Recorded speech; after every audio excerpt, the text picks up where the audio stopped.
بسم اللہ الرحمن الرحیم۔ السلام علیکم ورحمۃ اللہ وبرکاتہ۔ دوستو، حضرت داؤد علیہ السلام حضرت سلیمان علیہ السلام کے والد تھے۔ حضرت داؤد علیہ السلام کے دور حکومت میں مسجد اقصی کی تعمیر شروع ہوئی۔ حضرت داؤد علیہ السلام چاہتے تھے کہ اس مرکز پر ایک ایسی عالی شان عبادت گاہ تعمیر کی جائے جو مسلمانوں کے لیے مقدس ترین اہمیت کی حامل ہو، لیکن حضرت داؤد علیہ السلام اپنی اس خواہش کو اپنے ہاتھوں پورا نہ کر سکے۔ بیت المقدس کی دیواریں قد آمد تک بلند کر کے چھوڑ دی تھیں۔ چنانچہ مسجد اقصی کی تعمیر حضرت سلیمان علیہ السلام کے دور میں ہی مکمل ہوئی۔ آپ نے اپنی تخت نشینی کے 2.5 سال بعد یروشلم میں اس مقدس عمارت کی تعمیر شروع کی جو مسلمانوں کا قبلہ اول تھی۔ حضرت سلیمان علیہ السلام نے انسانوں اور جنوں کو عمارت جلد از جلد بنانے کا حکم دیا، چنانچہ 1 لاکھ سنگ تراش یعنی معمار اس کی تعمیر میں لگ گئے۔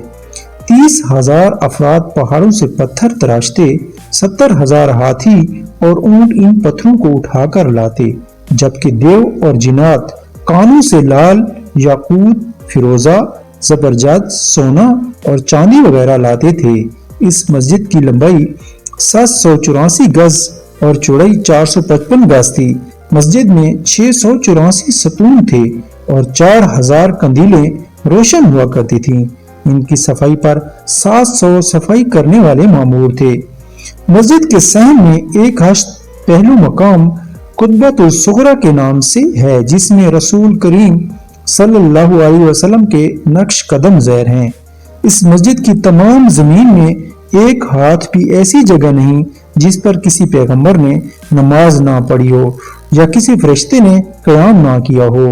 جب حضرت سلیمان علیہ السلام کی وفات کا وقت قریب آیا تو مسجد کی تعمیر مکمل، چنانچہ حضرت سلیمان علیہ السلام نے اللہ تعالیٰ کے حضور عرض کی، یا باری تعالیٰ، اس وقت بیت المقدس کی تعمیر مکمل نہیں ہوئی، میرے انتقال کو جنات سے پوشیدہ رکھا جائے تاکہ بیت المقدس کی تعمیر مکمل ہو سکے۔ آپ کی دعا قبول ہوئی۔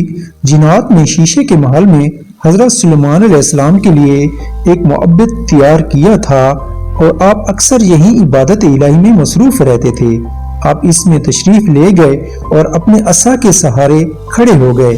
اس دوران ان کے جسم سے روح پرواز کر گئی، مگر چونکہ ان کا بہت رعب و دبدبہ تھا اور اکثر عبادت الہی میں مصروف رہتے تھے، اس لیے جنات کو آپ کے انتقال کی خبر نہیں ہوئی۔